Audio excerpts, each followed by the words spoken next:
You have this background in HR, and yet you seem to see the role differently than many who are not on this call see it, right?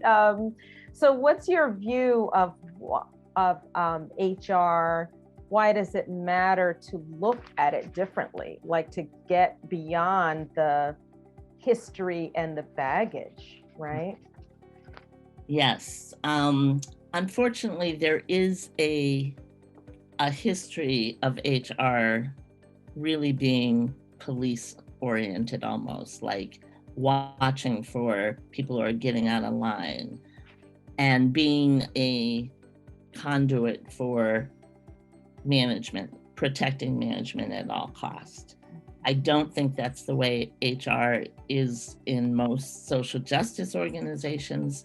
But if people have been trained in traditional HR, that's going to be a part of their approach if they don't actively work to do it differently. So my approach is really about how can the organization be successful and how can we support our staff to do this difficult work. And so that includes being an advocate for staff, looking at the practices, how can we disrupt traditional practices to be more liberatory? How can we expand benefits to be more supportive?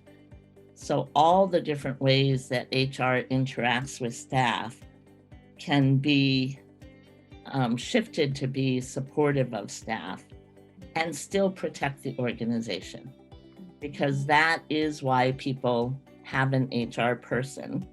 And the best way to protect the organization is by keeping staff engaged and happy to be there.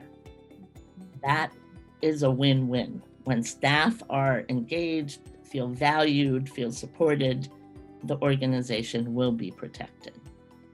So I have a wide view of the role of HR.